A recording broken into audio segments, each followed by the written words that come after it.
Federal Republic of Somalia. Similarly, His Excellency Honorable Bashi Yusuf Ahmed, Chief Justice. That might work. I want to acknowledge the presence of Hassan Mualim Mohamud, Minister of Justice and Federal Government of Somalia. Also the presence of parliamentarians, the federal member state ministers, the presence of the representative of the DSRSG political for UNSOM, Madame Nasrin Khan, and also the donor representative, His Excellency Thomas Keeler, Deputy Ambassador of the European Union. I am greatly honored to participate at the launch of the Joint Justice and Corrections Program,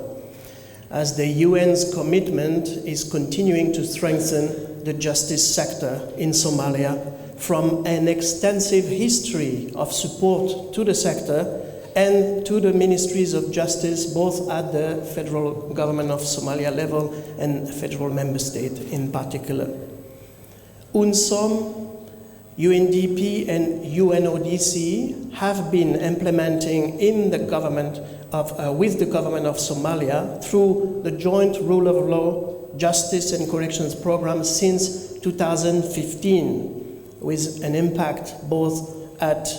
federal level and federal member state, but also at the local levels, focusing on institutional development and service delivery. So this vast experience has provided an opportunity to draw lessons and to capitalize on evaluations that have informed the design of this new phase. It acknowledges that rule of law assistance needs to address reform through initiatives that are undertaken simultaneously at the local and community level on the one side, and at the higher level of government to bring convergence between the two in order to achieve a transformative, sustainable change that responds to the people's needs. This program responds to the key national priority of developing the Somali Justice and Corrections model through technical support to establish a people-centered, realistic and affordable justice sector that serves the Somali people and ensure the legitimacy of the state. The Joint Justice and Corrections Program will provide technical and operational support to institutions focusing on their capacity to lead citizen-centered reforms that strengthen the capacity of national partners at the federal government state level and federal member state levels. The Ministry of Justice and Constitutional Affairs of the federal government will design a 10-year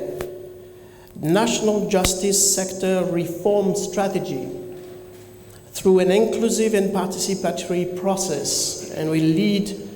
coordination mechanisms involving national rule of law actors from the state and from civil society, as well as representatives from the international community, which will also respond to the implementation of the Justice and Corrections model. The involvement of the federal member states is extremely important, especially since the knowledge and capacity transfer is to the state actors, including the ministries of justice and the judiciary, using the principles of area-based development programming. I take this opportunity to highlight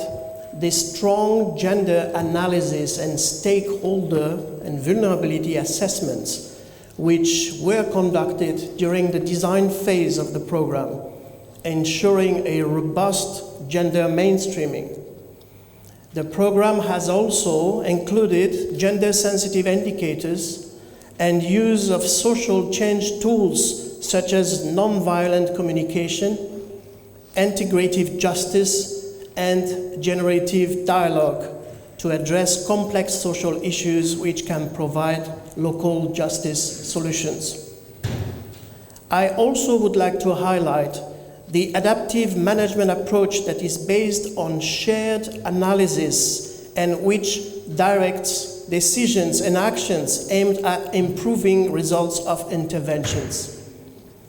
This approach will help respond to complex context, identifying errors of design and flexible theories of change, and promoting an experimental mindset and management framework which supports course changes as soon as evidence suggests this to be necessary.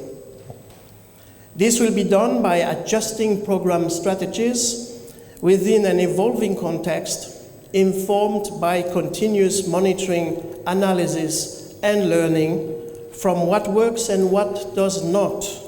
through a feedback loop. I'm pleased to see that the project is planning also to produce communication and knowledge materials, and there is a commitment for 15% of the budget to respond to gender-responsive social media products. The program will work with a range of stakeholders, including academia, women organizations, community leaders, and youth. I wish to acknowledge the hard work which has been undertaken by the Ministry of Justice and Constitutional Affairs, the whole team, and the federal member state ministries of justice, together with the UNSOM, UNODC, and UNDP teams, which undertook in-depth consultations and discussions since 2021